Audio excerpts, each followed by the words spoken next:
ಸ್ಟಾಕಲ್ಲಿ ಮತ್ತು ಮ್ಯೂಚುವಲ್ ಫಂಡಲ್ಲಿ ನಾವು ಇನ್ವೆಸ್ಟ್ ಮಾಡಿದರೆ ಅದನ್ನು ಸೆಲ್ ಮಾಡೋವರೆಗೂ ನಮ್ಮ ಕೈಗೆ ದುಡ್ಡು ಬರಲ್ಲ. ಅದೇ ನಾವು ಬಾಂಡಲ್ಲಿ ಇನ್ವೆಸ್ಟ್ ಮಾಡಿದರೆ ಪ್ರತಿ ಮಂತ್ ಸ್ಯಾಲರಿ ಥರ ನಮಗೆ ದುಡ್ಡು ಬರ್ತಾ ಹೋಗುತ್ತೆ. Bond is the best investment for passive income. Stock market ಯಾವಾಗ ಏನಾಗುತ್ತೆ ಅಂತ ಹೇಳಕ್ಕಾಗಲ್ಲ. ಕೋವಿಡ್ ಕ್ರ್ಯಾಶಲ್ಲಿ ಸ್ಟಾಕ್ ಮಾರ್ಕೆಟ್ ಕ್ರ್ಯಾಶ್ ಆದಾಗ ಒಂದೇ ಒಂದು ತಿಂಗಳಲ್ಲಿ 40% ಡೌನ್ ಆಗಿತ್ತು. ಸೊ ನಾವು ಜಸ್ಟ್ ಸ್ಟಾಕಲ್ಲಿ ಮ್ಯೂಚುವಲ್ ಫಂಡಲ್ಲಿ ಇನ್ವೆಸ್ಟ್ ಮಾಡಲಾರ್ದೆ ಸ್ಟೇಬಲ್ ಅಸೆಟ್‌ನಲ್ಲಿ ಕೂಡ ನಾವು ಇನ್ವೆಸ್ಟ್ ಮಾಡಿ ನಮ್ಮ ಪೋರ್ಟ್‌ಫೋಲಿಯೋಗೆ ಒಂದು ಸ್ಟೆಬಿಲಿಟಿಯನ್ನು ಕೊಡಬೇಕು. ಆ ಥರ ಸ್ಟೇಬಲ್ ಅಸೆಟ್ಸು ನಮ್ಮ ಕಡೆ ಸಿಕ್ಕಾಪಟ್ಟೆ ಇವೆ. ಬಟ್ ನಂಗೆ ಜಾಸ್ತಿ ಲೈಕ್ ಆಗಿದ್ದು ಬಾಂಡ್ಸು. ನಂಗೆ ಏನಕ್ಕೆ ಬಾಂಡ್ಸ್ ಲೈಕ್ ಆಯ್ತು ಅಂದ್ರೆ ಬಾಂಡ್ಸು ಜಾಸ್ತಿ ರಿಟರ್ನ್ ಕೊಡುತ್ತೆ. 9-11% ರಿಟರ್ನ್ ಕೊಡುತ್ತೆ. ಕೆಲವೊಂದು ಬಾಂಡ್‌ಗಳು 12-13% ಕೂಡ ಸಿಗುತ್ತೆ. ನಾನು ಅದನ್ನ ಮುಂದೆ ಡಿಸ್ಕಸ್ ಮಾಡ್ತೀನಿ. ಬಾಂಡ್ ಇನ್ವೆಸ್ಟ್‌ಮೆಂಟು ಸ್ಟೇಬಲ್ಲು ಮತ್ತೆ ಹೈ ರಿಟರ್ನ್ ಕೊಟ್ಟರು ಕೂಡ ನಾನು ಇಲ್ಲಿವರೆಗೂ ಏನಕ್ಕೆ ಇನ್ವೆಸ್ಟ್ ಮಾಡಿಲ್ಲ ಅಂತಂದ್ರೆ ಜನ ಇದ್ರ ಬಗ್ಗೆ ಜಾಸ್ತಿ ಮಾತಾಡಕ್ ಹೋಗಲ್ಲ. ಜನರ ಬಗ್ಗೆ ಬಾಂಡ್ ಒಂಥರ ಕಾಂಪ್ಲೆಕ್ಸ್ ಅಸೆಟ್ ಅಂತ ಅನ್ಕೋತೀವಿ. ಇವನ್ ನಾನು ಕೂಡ ಹಂಗೆ ಅನ್ಕೊಂಡಿದ್ದೆ. But this is very simple. ನಾನು ಇದನ್ನ ಸಿಂಪಲ್ ಆಗಿ ಎಕ್ಸ್‌ಪ್ಲೇನ್ ಮಾಡ್ತೀನಿ ಕೇಳಿ. ಬಾಂಡ್ ಅಂದ್ರೆ ಒಂಥರ ಲೋನ್ ಇದ್ದಂಗೆ. ನಾವು ಈ ಕಂಪನಿಗಳಿಗೆ ಸರ್ಕಾರಕ್ಕೆ ಕೊಡಬಹುದು. ಸೊ ಅವರು ನಮ್ಮ ದುಡ್ಡು ಯೂಸ್ ಮಾಡ್ಕೊಂಡ್ಬಿಟ್ಟು ಗ್ರೋ ಆಗಿ ಅದನ್ನ ನಮಗೆ ರೀಪೇಮೆಂಟ್ ಮಾಡಬೇಕಾದ್ರೆ ಇಂಟ್ರೆಸ್ಟ್ ಜೊತೆಗೆ ನಮಗೆ ಪೇಮೆಂಟ್ ಮಾಡ್ತಾರೆ. This is bonds. ಈ ಕಂಪನಿಗಳಿಗೆ ಗ್ರೋ ಆಗಬೇಕು ಅಂದ್ರೆ ದುಡ್ಡಿನ ಅವಶ್ಯಕತೆ ಇರುತ್ತೆ. ತಮ್ಮ ಬಿಸ್ನೆಸ್‌ನ ಎಸ್ಟಾಬ್ಲಿಷ್ ಮಾಡೋಕೆ ರ್ಯಾಪಿಡ್ ಆಗಿ ಗ್ರೋ ಆಗೋಕೆ. ಅವರು ಫಸ್ಟ್ ಬ್ಯಾಂಕಿಗೆ ಹೋಗಿ ಲೋನ್ ಅನ್ನು ತಗೊಳ್ತಾರೆ. ಅದಕ್ಕೂ ಮೀರಿ ಎಕ್ಸ್ಟ್ರಾ ದುಡ್ಡು ಬೇಕಿತ್ತು ಅಂದ್ರೆ ಅವರು ಪಬ್ಲಿಕ್ ಕಡೆಯಿಂದ ದುಡ್ಡನ್ನ ಕಲೆಕ್ಟ್ ಮಾಡ್ಕೊಳ್ಳೋಕೆ ಈ ತರ ಬಾಂಡ್ ಅಂತ ಹೇಳಿ ಇಶ್ಯೂ ಮಾಡ್ತಾರೆ. ಸೊ ನಾವೇನ್ ಮಾಡ್ಬೋದು, ಅವರ ಬಾಂಡನ್ನ ಬೈ ಮಾಡಿಬಿಟ್ಟು ನಮ್ಮ ದುಡ್ಡನ್ನ ಅವ್ರಿಗೆ ಕೊಡ್ಬೋದು. ಅವ್ರು ನಮ್ಮ ದುಡ್ಡನ್ನ ಯೂಸ್ ಮಾಡ್ಕೊಂಡ್ಬಿಟ್ಟು ಗ್ರೋ ಆಗಿ ವಾಪಸ್ ಪೇ ಮಾಡುವಾಗ ವಿತ್ ಇಂಟ್ರೆಸ್ಟ್ ಜೊತೆ ಅವರು ನಮಗೆ ಪೇ ಮಾಡ್ತಾರೆ. This is bonds. ಕೆಲವೊಂದು ಕಂಪನಿಗಳು 7%, 8% ಇಂಟ್ರೆಸ್ಟ್ ಕೊಟ್ರೆ, ಇನ್ನು ಕೆಲವೊಂದು 9, 10, 11, 12% ರಿಟರ್ನ್ ಕೊಡುತ್ತೆ. ಒಂದು ಗುಡ್ ಥಿಂಗ್ ಏನಂದ್ರೆ ಬಾಂಡಲ್ಲಿ ಈ ಫಿಕ್ಸ್ಡ್ ಡಿಪಾಸಿಟ್ ತರ ಮೆಚೂರ್ ಆದ್ಮೇಲೆ ಅವರು ನಮಗೆ ಪೇಮೆಂಟ್ ಮಾಡಲ್ಲ.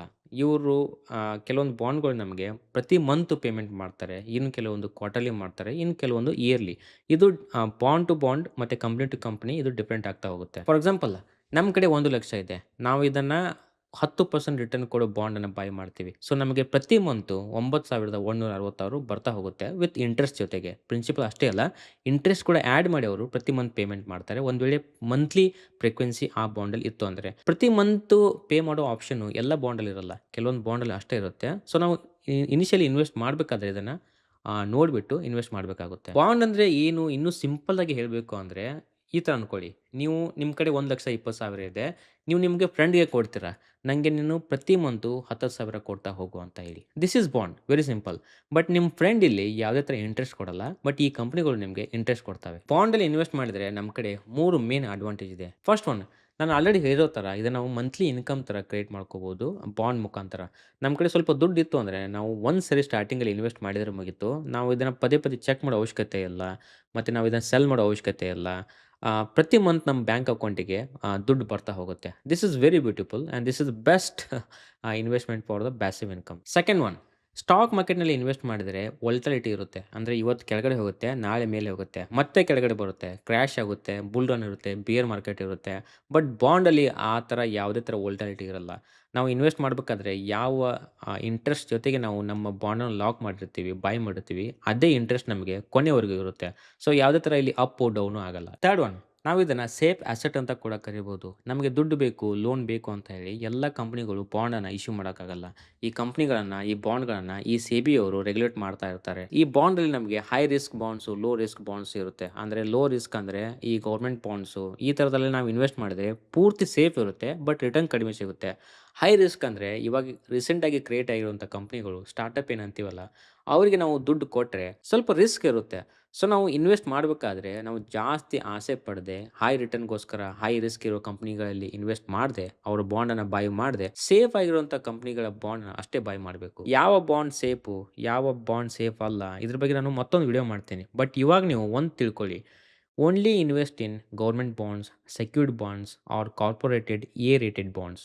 ಎ ರೇಟೆಡ್ ಅಂದರೆ triple A, double A, A ಅಷ್ಟೇ. B, double B, triple B ಇದಕ್ಕೆಲ್ಲ ಇನ್ವೆಸ್ಟ್ ಮಾಡಲೇಬೇಡಿ. ಅವು ಜಾಸ್ತಿ ರಿಟರ್ನ್ ಕೊಟ್ಟರು ಕೂಡ ಜಾಸ್ತಿ ರಿಸ್ಕ್ ಇರುತ್ತೆ. So only A rated corporate ಬಾಂಡ್ಸಲ್ಲಿ ಇನ್ವೆಸ್ಟ್ ಮಾಡಿ. ಹೈ ರಿಟರ್ನ್, ಹೈ ರಿಸ್ಕ್ ಬಾಂಡನ್ನು ಬೈ ಮಾಡೋಕ್ಕಿಂತ ಸ್ಟೇಬಲ್ ಇರೋ ಬಾಂಡನ್ನು ಬೈ ಮಾಡಿದರೆ ಒಳ್ಳೆಯದು. ನಾವು ಬಾಂಡಲ್ಲಿ ಇನ್ವೆಸ್ಟ್ ಮಾಡಬೇಕು ಅಂದರೆ ಲಕ್ಷ ಬೇಕು, 10 ಲಕ್ಷ ಬೇಕು ಅಂತ ಏನಿಲ್ಲ. ಇವನ್ ನಿಮ್ಮ ಕಡೆ 1,000 ಇದ್ರೂ ಕೂಡ ನೀವು ಬಾಂಡಲ್ಲಿ ಇನ್ವೆಸ್ಟ್ ಮಾಡ್ಬೋದು. ನಾವು ಏನೂ ಕೆಲಸ ಮಾಡದೆ ಪ್ರತಿ ಮಂತ್ ನಮಗೆ ದುಡ್ಡು ಬರ್ತಾ ಹೋಗುತ್ತೆ. ಇದು ಕಾನ್ಸೆಪ್ಟ್ ಏನಿದೆಯಲ್ಲ, ಪ್ಯಾಸಿವ್ ಇನ್ಕಮ್ ಕಾನ್ಸೆಪ್ಟು ನಂಗೆ ಸಿಕ್ಕಾಪಟ್ಟೆ ಲೈಕ್ ಆಗುತ್ತೆ. ಇವನ್ ನೀವು ಕೂಡ ಅದಕ್ಕೆ ಟಾರ್ಗೆಟ್ ಮಾಡಬೇಕು. ಎಷ್ಟು ದಿನ ಅಂತ ಹೇಳಿ ನಾವು 9 to 5 ಜಾಬ್ ಮಾಡಬೇಕು. ನಾವು ದುಡ್ಡಿಗಾಗಿ ದುಡಿಯೋ ಬದಲು ದುಡ್ಡನ್ನ ನಮಗಾಗಿ ದುಡಿಯೋ ಥರ ಮಾಡಬೇಕು. ಆ ಥರ ಮಾಡಬೇಕು ಅಂದರೆ ಈ ಥರ ಪ್ಯಾಸಿವ್ ಇನ್ಕಮ್ ಬಾಂಡ್ ಥರ ಅಸೆಟ್‌ನಲ್ಲಿ ನಾವು ಇನ್ವೆಸ್ಟ್ ಮಾಡಬೇಕಾಗುತ್ತೆ. ಮತ್ತೆ ಸಿಗುವ. And last, please do your own research. I am not a financial adviser.